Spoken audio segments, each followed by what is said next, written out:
Welcome back, baby. Episode 6. Ready to do this thing? Born ready. Let's do this, man. What are we talking about today?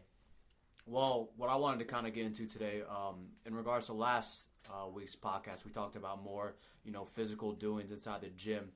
And I think a good switch up would be something more focused on mindset. Staying positive, and I think we got a good one. I like that. We're moving from the physical part to the intangible part, like that mindset, mentality, psychology meets physiology. Yeah, both aspects are development. Physically getting a stronger body and a stronger mind. So I feel like if we can kind of hit both sides of development in our podcast, then we'll give great benefits. Yeah, and I think our idea came through a situation you had this weekend. You kind of want to go over that and your experience with that and this conversation, that good conversation that we got going from it. Yeah, basically the podcast today is going to be about adversity. We all deal with it one way or another, whether it's physical or mentally. So anyways, over the weekend we're lifting pretty heavy, and I kind of dealt with a setback in regards to an injury. And this one really hit kind of hard because it was my second time being somewhat injured in the same spot. And so I'm trying to keep a nice positive mindset on that, trying to not be down on myself. And, I got a huge deal on self-reflection from it. The past week I've just been reflecting, kind of see where I stand. And that's how we got this topic on adversity. Yeah, and it's really interesting because you have been in the game. We talk about the game as just, who we are as individuals and attaching ourselves as athletes. And we're, 15 years into training, and we're still learning so much stuff about ourselves and our capacities. And sometimes it's just a good reminder of the things that we know deep inside of us. Yeah, it comes down to we deal with adversity through everyone. Everyone does it. It doesn't matter how much more you're in the game, opposed to being fairly new in the game.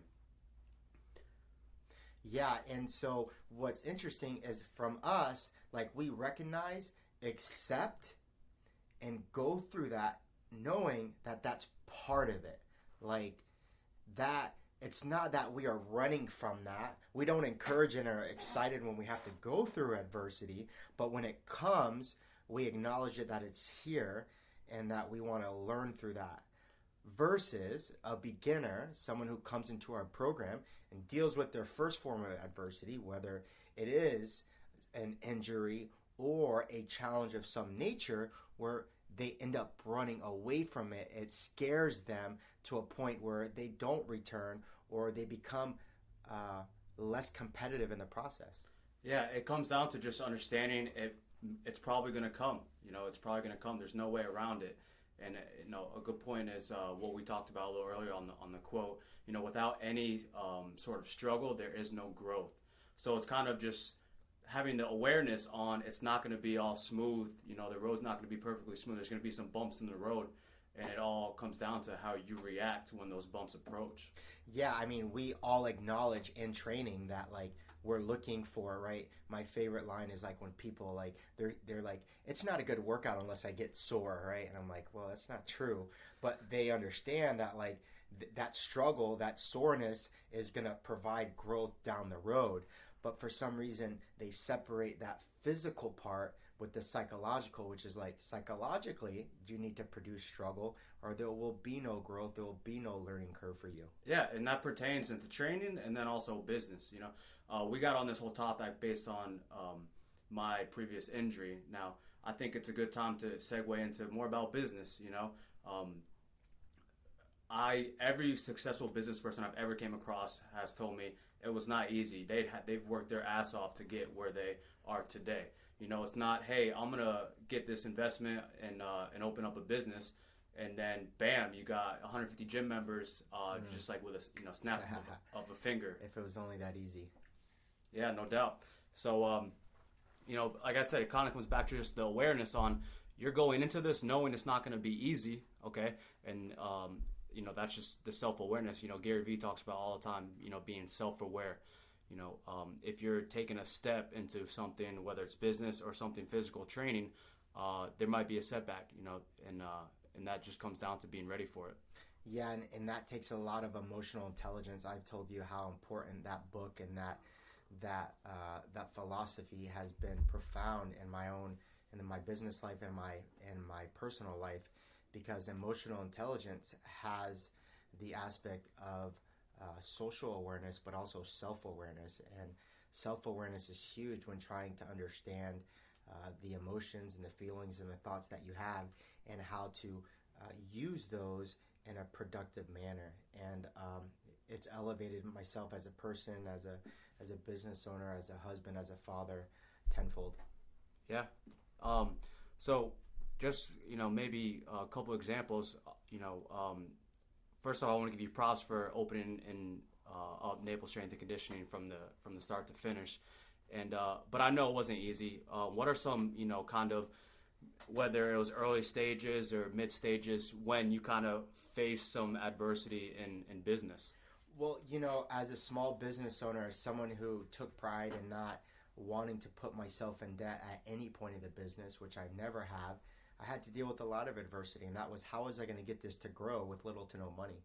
And one of the things that I recognized is I couldn't quit my day job, is I had to continue to make money to provide for myself, to keep my minimum wages before I can go ahead and leave that position to run a gym full time, because that gym wasn't making money. It didn't make money for 3 years. So when you started going, you didn't say, hey, this is going to be my only job. I'm going to open up the business right now. This is all I'm going to do. You kind of built that when you had, so to say, guaranteed income somewhere else? Yeah, I knew I had to break even with what I was making in on my current job teaching before I can just transition, where a lot of gym owners, especially in this industry, they're subsidizing real careers to run their CrossFit gym. So to me, that's a hobby. Like, unless your business is making money, unless that thing you're doing is making money where you can live off of, that's a hobby to me. I wanted to make it a business. I wanted the income from the business to provide for me and other people. Listen, don't get me wrong. I would have loved to have the thought, open the business and leave teaching. I would have loved to have done that, but it would have been irresponsible. I felt like it was going to make me make bad decisions based on emotion. Like, oh my God, how am I going to pay the next rent? How am I going to pay my car? Like, that sort of thing, where I never had had to feel that. The decisions were more rational. They were more logical in the sense that this is A, this is B, this is C, versus using fear to guide my decision. Yeah, that's a good way to do it, opposed to asking for some big lump sum of money and then having to pay somebody else back. You kind of went based on your own money. You weren't responding to anyone else's demands or orders because they had money in the business. I think you played it right.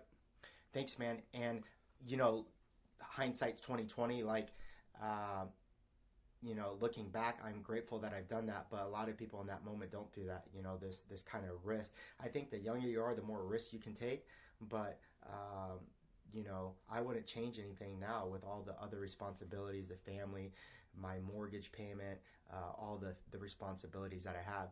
But that was a big struggle. That was a big adversity that I had to deal with. Was like, I didn't really know if I was going to be able to ever turn this thing into a full-time gig. But I taught, I coached, and I built the business slowly but surely. All the money that we made for the business went back into the business until the membership grew enough that I can break even. That took 2.5 years. Okay, so was there any point in building this business where you're like, almost a make or break? You're staring at adversity straight, right, right in the face, and you're like, I have to do something about it. I have to, I have to keep climbing. And then you were a little, kind of hesitant on, hey, was this a good idea, or something like that? Yeah, that make or break was probably 1.5 years in, and that was in my second year of teaching, where I realized like the business wasn't growing fast enough for me to see me ever making that transition. So what I recognized is that I had a huge hole in how I perceived business. I was a great athlete. I was even a better coach. But as a business owner, I was a terrible business owner, like many people in this industry, because they don't come in as masters in MBA. They don't come in with a business mindset. They come in as a coach, as a former athlete that loves the program, sees the ability to create high levels of fitness, but from a business perspective, they are terrible. And so what I did is I left ego at the door, and I recognized I was terrible at business, and I got involved with some consulting groups that work specifically with our model of business, and that propelled my business tenfold. Yeah, that's a good way to kind of handle that. You basically took a step back. You went back to the drawing board, and you kind of established like, hey, there's some things I'm not so good at. You know, you kind of understood your strengths and your weaknesses. Your strength was you're a great coach. You know, you deal with people very well, and part of the weakness was, you know, there were some aspects in business you didn't have figured out just yet. So you went back to the drawing board, and then you kind of reached out to somebody else to help you with that. Yeah, I mean, exactly. That's exactly how I did it. And I still maintain that mindset today when I start to deal with some hard things. I have to step back away from that attachment that I have to like, oh my God, I'm never going to make it. Or, right, your feeling, that first feeling that you got was, oh my God, I'm never going to get better. I'm never going to be able to deadlift again. It's scary, man. Right? Yeah. And so you got to deal with that. You got to separate yourself from the emotion, or you're going to get caught up in it, and your mind starts to do some crazy stuff. Yeah, you got to look at it as, you know, taking one step back to take two steps forward. Whether you're, it's your choice to take that step back or not. You know, sometimes it's just thrown at you. You know, you know, a good saying that I kind of always go back to is we're not in control of the cards that we are dealt, but it's in our control on how we play them. Yeah, control is all control of our own situation. We can't control what other people are going to do or say. Or what happens to us sometimes, but we control. It's our responsibility on how we react to it. For sure, because otherwise we get tossed and turned by the ocean, right? It's just pushing us, and we're just in the boat, and we have no control. We're not steering it. Yeah, and, you know, it comes down to self-reflection. You know, when something like that happens to us, it kind of... in a way, it kind of gets you motivated to get back, you know, whether it's getting healthier, you know, from an injury, or just start making money again, you know, in business. It's kind of like, hey, you know, this is where I'm at. You know, it's kind of like a gut check, you know. It's a gut check to see kind of what you're made out of, and how you're going to react to it. It's either you can strengthen up and go for it and get better and get where you want to be, or you can kind of just, you know, run away with your tail between your legs. Well, without that pain, you would never be forced to look at things in your life, right? Don't get me wrong. I wish every day was better than the next, and I never had issues. No doubt. But we all do. We'd also recognize that at our high, what we're doing at our highs during the good moments are celebrations. They're not learning. We don't learn anything when things are going easy. We learn new things, new applications when things get hard. And I think that the hard is there to force that moment as a gut check, because without the gut check, why learn? Why be forced to learn? You wouldn't do it. It's very rare that someone is put in a position to learn just because, right?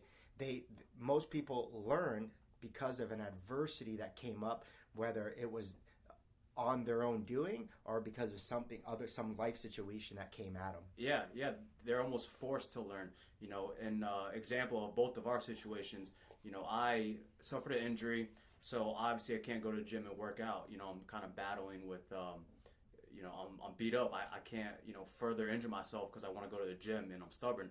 So a way I've been kind of approaching it is, you know, video training, watching YouTube videos, you know, on self-correction, both in regards to the actual movement technique and then ways to kind of, you know, get better, prolong the healing process. You know, this is the second time I've kind of been dealing with a back injury.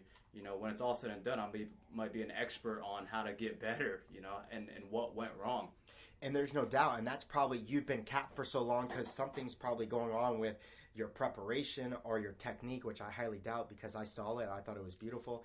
There's something going on there that you're going to get an aha moment in the next few weeks that will catapult you to a different level that you would have never have been able to place yourself with if you didn't have this moment. Yeah, no doubt. And then same situation with you and your business. That aha moment was like, you know, I'm not making any money. What can I do to you know, prevent this from happening? And what you did, you reached out for some help, and you dedicated yourself, you know, to listen to these consultants, and you learn so much more. You kind of dig yourself out of that hole you were in, out of that standstill, and a way that got you there was dealing with a little setback, some adversity. Yeah, now I'm getting my MBA in May. Like, who in the hell would have thought that would have happened through that process? You know, I didn't think about being in this position, but what happened through all that is I learned to love something that I was terrible at. Mm-hmm. I was terrible at business, and now I'm getting my MBA. Like, that's crazy to me. That's a crazy concept to but it came, comprehend. It came through adversity, because I tell you this: if it like came easy to me, I would have had been forced to do care. it. Yeah. I wouldn't care. So yeah, it's pretty interesting. And so your struggle as an advanced athlete, as a high performing athlete, is how, you know, knowing that this is your level, and that you said this other day that was really interesting. You said, I've done that weight before, so in my mind I'm there, but you were coming off an injury, and so it just wasn't like it's the self-awareness to be like, am I here? And you even said it, like, I don't know, I wasn't sure if I wanted to do that or not. Like, you were self-doubting yourself, right? Because your gut was saying, you know what, I don't know if I should do this yet, right? Yeah, I'll be the first to admit I got lost in the hype. You know, we had the music blasting, we had a bunch of, you know, strong athletes together, and you know, like you just said, man, it comes down to self-awareness, you know, and the competitor in me, the mindset I have is, you know, I would consider to a higher level, and you know, my body wasn't, and it's so crazy because when we were warming up in class, you know, you kept going back to just, you know, feel out what your body's feeling on that point in time. You know, listen to your body. Yeah. Listen to your body. And sure enough, man, you know, my mindset's on a way higher level than my body was at that time. And, you know, I went for something that I probably shouldn't have. But, you know, at the end of the day, I'm still here kicking. I'm trying to stay positive. That's funny you say that. I try to never say one rep max anymore to anybody. I always go, I want you to give me the heaviest one rep that you got today. If you're feeling good, go for it. But if you're not, give me the heaviest you got for today that you feel comfortable with. That way, there's not that feeling of like, oh shit, like I deadlifted 400 pounds and now he's asking me to go above that and I'm not really sure that I can. That's exactly what I do. I like that. I like that a lot. So how do you teach self-awareness to, so as a novice athlete? Like, I call him our general pop. Like, our general pop, who wasn't a competitive athlete, who's starting to build that competitive edge and that training mindset with our gym. But how do we teach them self-awareness? Because like you said, Gary says that all the time. Like, it's one easy to like, yeah, you just got to have self-awareness, but what the heck does that even mean? Well, my go-to was like, hey, don't rush through it. Don't move too fast. Stay dialed in on each and every repetition you're doing. Don't think about the one that's next. You know, think about the one you're doing right now, and don't move too fast than you should be. That's kind of my go-to on awareness. Don't make it bigger than it is, and don't think about stuff that's in front of you. Think about the now. Yeah. For me, it's about separating it from the emotion, like I said earlier. Like, you know, there were many times where through the growth of the business, I had to stop because then, you know, I was worried like the numbers weren't going to meet at the end of the month, or what if, right? So what I would do is, on paper, I would take the pros and cons of this situation. Like, if, you know, if we don't get 10 new members this month, we're not going to break even. If we don't break even, then what's that going to happen? Or what can I do creatively to make sure that doesn't happen? Versus, oh my God, I'm not going to make it this month to break even or pay rent, and start like, oh my God, I'm not going to have a business next month. What am I going to do? I'm not going to have a job. I'm not going to make no money. And not even let it get that far. Yeah, so you're kind of not getting too emotional about it. You're getting more strategic on, I have to do this at that point in time, get this certain number at that point in time, and kind of just looking at the piece of paper for what it's worth. Yeah, and perspective, like you said, the consulting group was an outside perspective. They didn't give a damn about my situation. They took it for what it was at face value, right? Gary says it's binary. It's black or white. Like, okay, this is your numbers. This is how many people you need to get. You know, this is the marketing and the advertising you need to spend. Like, it was black and white. There was no, he says about that, don't get too emotional about your attachment to something, right? Because that's when we start to make bad moves. Yeah, no, that's good that you have the awareness to kind of reach out to them so they could do that. I feel like I'm pretty good at business because I feel like I'm great dealing with people, you know. But in regards to numbers or maybe sometimes even organization, sometimes Yeah. it's not my go-to. But what I'm good at is I'm good at taking care of my clientele, my customers, and that's huge. You know, that's huge. You know firsthand. Developing relationships is a huge component of business. But the other, component of business is dealing with making the numbers, paying rent, all the little, your revenue, your losses, all that, that stuff doesn't appeal to me. So that's probably one of my weaknesses too in business. For sure. So it's to acknowledge it. And, like Gary says, like, when you start a business, you're going to have to learn all those things. And then when you get to a moment where you can start paying other people to do it for you, then do it. Love all right? it. I love that. So, and that's where I was, because at the end of the day, you're going to need that. You're not going to need to put the numbers together, but you're going to need to know how to reassess the numbers when they're given to you. Because what's numbers if you can't use them to your benefit? For sure. The other thing that I was thinking about was like the expectation, like in training with our model, our conditioning pieces, our Metcons, there's an expectation already in my mind before the clock even counts down that somewhere in this moment I'm going to get hit in the face with adversity. It's not I hope it doesn't happen to me. It's when is it going to happen and what am I going to do about it? Versus like hoping that you're going to be the only one in this class who's not going to have to fight through that struggle. Mm-hmm. And so what I preface with these individuals is think about like when it's coming. When it's coming. Be prepared almost. Don't be surprised it's there. Mm-hmm. That's the whole point. And with the physicality of adversity, it's like obviously being able to, our challenge is how hard can we push somebody without hurting them? And there's always a fine line. It's the best coaches in the world know that. They can find that point in each individual. The worst coaches in the world are what making our program terrible. Yeah, They're it's unfortunate. Like, hey, that's a bad program. That's why I got hurt. No, you got hurt because of a dumb workout somebody produced, because of a terrible coach who either was not watching your technique or doesn't know what he was looking for. And that's where you get in that situation where we say, expect it, look for it, be excited about that, because that's really going to challenge who you are as a person. Yeah, and that's a good point to make. It takes mental toughness when you get through that situation. I'm huge on mental toughness. So it's kind of like giving them this heads up, hey, it's not a matter of if, it's a matter of when, and it's up to that athlete to embrace that. And like I said, go back to awareness, the awareness that it's going to come, and when it does come, how to react to it and keep moving forward.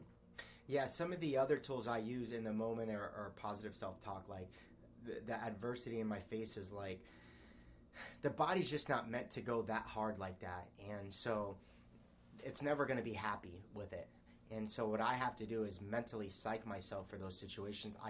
I falsify the situation where I'm like, okay, this is not that bad, that's not that bad. But I'm like, oh shit. Like my body knows it's bad. It's 400-pound deadlift. Yeah. But in my head I'm saying that's not that bad, so I can get through another rep or another 30 seconds if I have to. So you're sitting there in your head talking to yourself. 100%. Yeah, I do that too. And I don't remember who, but I was telling someone about that, and they didn't get it. They because they don't do it. They sound like you sound crazy. Like you're lost in the head. You're talking to yourself, and I think it's great. It's a great practice. Well, if you look at the world's best athletes, tennis is a good one because it's so one-on-one. You can kind of see them in between sets, what they're doing, and you'll see them mumbling or saying something or yelling. Football's like that. In between timeouts, you see them talking to themselves, or at the end of a missed catch, they slap themselves because they're frustrated and they're telling themselves. I tell myself to man up all the time, like in the middle of like, dude, man up. That's the nice way of saying it. Of course. Yeah. But you're not really saying it like that. I'm saying it. Yeah. There's a couple expletives in there, so that we can't put on the mic. Yeah, for sure. No, I'm the same way. It kind of motivates you more. It's like, hey, stop being soft, basically, and let's man up and do it. And it doesn't even have to be in just physical training. Dealing with any type of adversity, it comes down to mental toughness, and a good way to stay mentally tough is to talk to yourself, tell yourself straight up, like, let's go, man. Stop feeling soft, stop feeling sorry for yourself, and let's go. Let's get through it. Yeah, we talk about the excuses and getting away from that, because we all have some really creative excuses of why we're not doing things or why we're not overcoming these situations, where really an excuse is a lie for the obvious. So, yeah, man. Well, I hope you guys appreciated that. You want to kind of review, Brett, kind of some of the stuff we talked about with adversity and kind of going through the grind and what people should expect, as it comes. Yeah, quick little recap. It's just not a matter of if adversity is going to come face you in life, whether it's through business or through training, but what matters is how you react to it, how you deal with it, and just understand it's all part of the process. If you're gonna deal with adversity, it might set you back. It's gonna take you one step back, but in the long run, you want to focus on those 2 steps forward, overcoming it. Yeah, I love it, and yeah, the expectation that this is the process. We said with when I told you about Thomas Edison's quote, he didn't say that he failed 1,000 times. He said it just took him 1,000 steps to finally invent the light bulb. Yeah, and that's it. These are the process. That one missed attempt, that step backwards is just another step to this progression. Like, it's not exponential. You got these ups and downs, but ultimately, do we produce an outcome that we're happy with and we're doing the right things? Yeah, no doubt. I agree, man. Thanks, guys. We'll see you next week. Catch you next time. Peace.